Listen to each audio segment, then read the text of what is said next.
大家好，我是小狐狸。最近呢，上海名媛拼单事件是刷了我的屏，也刷新了我的三观。我们今天不来讨论营造白富美人设的事情，但是作为一个95后，我想了一想，这难道不是一种新的消费观念吗？会不会催生出高端版的拼多多模式，或者是其他的商业模式呢？为什么很多精致的都市丽人都很乐意去拼单买便宜货，而且甚至是引以为豪？但是大家好像都非常的不认同拼单买奢侈品这件事情。小狐狸觉得，任何一个突然涌现的商业现象都是市场的演变和下一个投资的风口，说不定哪天下一个创始人就是你。今天小狐狸就脑洞大开，带你从咨询的角度来探索2个问题：一，有哪些核心驱动力在改变着奢侈品的消费市场？2，奢侈品消费在转向体验式的进程当中会催生哪些新的商业模式？首先，我们知道传统的奢侈品市场由于声望和社会价值的附加，是相对而言静态和内部流通的。但是随着人们消费的改变、新型经济理念的兴起和疫情的影响，奢侈品行业可能真的需要摸索出一些新的商业模式。那么让我们来看一看，现在有哪些趋势可能作为核心驱动力，在悄悄改变着奢侈品市场呢？那么针对这一点，小狐狸从消费者端和企业端总结出了4点。首先，从消费者端来看，年轻一代其实是更加乐意资源共享的。共享经济是大家一个已经体验并且认可的趋势。那么什么是共享经济呢？共享经济赋予大家的是和其他有同样消费需求的消费者合作互换实物的能力，但是并不追求拥有。闺蜜之间互相换个包呗，我和我妈换着衣服穿，这都是非常典型的共享态度。共享经济能够有效地整合闲散资源，是一种去中介化到再中介化，从而能够触及到更广阔的消费者群体的方式。我们熟知的已经有 Uber、滴滴出行这种共享汽车，以及 Airbnb 这种共享短租房等等。那么奢侈品行业会不会是下一个共享经济的受益者呢？第2点，消费者偏好的改变。几十年前，我们还在用到此一游来记录和证明自己的足迹，但是到此一游不能复制粘贴，广而告之。现在的人们可以用手机随时随地记录和传播自己的所到之处和所用之物。可以说现在消费即体验，我们想买的并不是高端下午茶的司康饼，而是一次高端的服务体验，并且记录下来。那么在酒店角落打卡拍照可能是其中的一种方式，因为我们希望花同样的钱去买多次不同种类的体验，而不是花高价买一件单品。可能现在除了房子以外，我们对拥有的需求真的越来越低。那么从企业端来看，其实奢侈品企业从来没有停止过增加营收的步伐，不管是扩大产品线还是进入新兴市场，目的只有一个，那就是增加营收。这种需求在疫情的打击下其实是更加迫切的，因为疫情给奢侈品行业带来的是流失的客户和闲置的商品。那么现在小狐狸看到了2个趋势。首先，企业在扩大其目标客户群体，他们在将目标群体扩大到高净值人群之外，让大众来体验一下之前可能无法体验到的奢侈品消费和服务。第2个就是改变营收模式，充分地利用闲置的商品，来满足一些客户暂时需要拥有实物商品的需求。下面我们来回答第2个问题，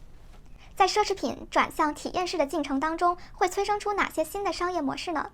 这里呢，小狐狸也会通过2个角度来展开讨论，分别是由企业端发起的商业模式和由个人端发起的商业模式。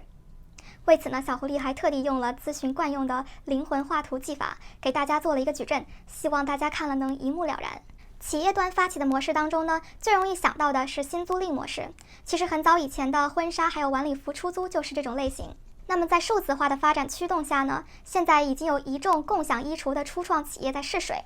从美国的 Rent the Runway 到中国近几年的女神派123等等。这些共享衣橱其实并不算是共享经济，因为他们大多还是从品牌那里拿到衣服，然后再出租给大家。值得一提的是呢，这个赛道原先其实是被资本青睐的，但现在有很多已经走不下去了，说明这个商业模式还有待探索。第2个对于企业的方案呢，就是重塑商业模型，也是现在疫情之下很多公司在做的事情。比如航空公司把头等舱和豪华舱位改造成酒店住房，让不是 Crazy Rich Asian 的我们也可以体验一下10万的舱位。最近新加坡航空把不能飞行的飞机改成了餐厅，30分钟之内所有的预订就被售空了。虽然这是公司面对疫情短期的商业模式改变，但能不能变成一个长期的趋势还说不准，因为这确实能够有效利用闲散资源，并且触及到更广阔的客户群体。那么最后一个企业端的商业模式呢，就是订阅模式。其实在奢侈品行业已经有一些企业在实践应用了，比如在北美，保时捷的会员订阅模式就是其中一个。会员每月花$3100订阅，保时捷在提供汽车维护和保险之上，让会员体验不同款式的汽车。那么在高端珠宝业，珠宝电商 Opulent 也提供了其宝盒订阅模式。会员每个季度交$25,000，可以换来专业珠宝鉴赏师为他们量身甄选的珠宝。下个季度再换一波，可以说是让真名媛又省心又省力，就可以淘来每季的最新款。这种模式最好的地方就是可以给企业带来稳定的现金流。要知道，奢侈品本身就是一个需求端非常不稳定的行业，所以说这一点对于企业来说尤为重要。那么由消费者端发起的商业模式呢，就无外乎 P2P 共享经济的商业模式和拼多多这种拼单团购的商业模式。说实话，如果是针对产品消费，小狐狸觉得这两个模式在奢侈品行业都很难走通。爱马仕的包不等于一辆自行车，毕竟是自己的宝贝，你不愿意让它经多人之手。而且买过爱马仕包的人都知道，其实真正耗时、耗精力、耗钱的是养包的过程，而不是买包的那个瞬间。对于拼单买包轮流使用，这个最多适用于姐妹之间或者是家庭之间，需要很高的信任度或者法律的保护，以及轮流使用的方便程度，比如说同一个城市啊这种。但是如果是服务体验式的消费，我觉得拼单的模式还是可能走通的。毕竟和陌生人拼单一次高级下午茶，和我们平常去网红餐厅因为人太多而只能和陌生人拼桌没有很大的区别。我可能是因为没有钱，或者是没有朋友，但是 this is life， 我们想要有一个好生活的心还是有的嘛，说不定还可以找人帮你拍照，或者遇到真命天子 or 真女 who knows。 讲到这里，不难发现奢侈品行业一直以来的难题，而且这个难题在21世纪的社会发展下和人们的消费改变下是难上加难的，那就是奢侈品行业在排他性和大众性之间的挣扎。我想这也是为什么大家很少能够认同拼单购买奢侈品这件事情，毕竟奢侈品之所以奢侈，是因为它稀有，只有少数人才配得起。在传统观念里，购买奢侈品是有钱人彰显自己身份的行为，但现在越来越多及时行乐的年轻人是愿意花积蓄去买一次高端体验或者名牌包包的，但并不意味着他们就是名媛。当人们发现这些奢侈品背后的购买者不是所谓的名媛的时候，有一种欺骗的感觉。这证明一方面奢侈品在向普罗大众推广，而另一方面大家逐渐的对奢侈品失去排他性的抵触，这简直就是奢侈品的身份危机。今天这一期视频呢，可能是小狐狸第一支所谓的蹭热点视频，因为之前有留言说希望让小狐狸多做一点就是跟热点事件相关的 case。 当然今天做这一期视频不仅仅是因为这是一个热点事件，我看到很多的女孩子其实是跟我差不多年纪的，20岁出头嘛。我觉得这个年纪其实是很容易受到社会迷惑性因素的，很多时候我们不知道什么是美，什么是时尚，而什么是单纯的物欲。今天这个视频其实是单纯的从商业上面来讲，我们也讨论了不同的商业模式，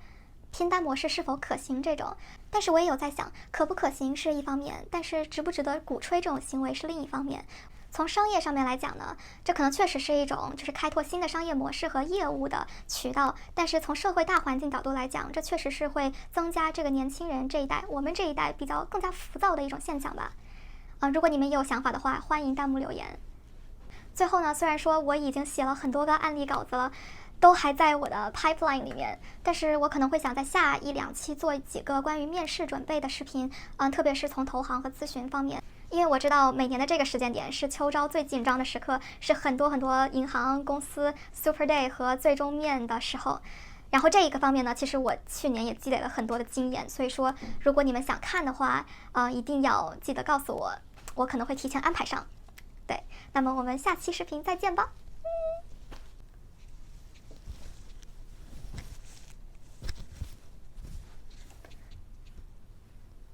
天哪，今天为了假扮个名媛，还特地化了个妆，涂了个口红，发现被面具遮了，什么也看不到。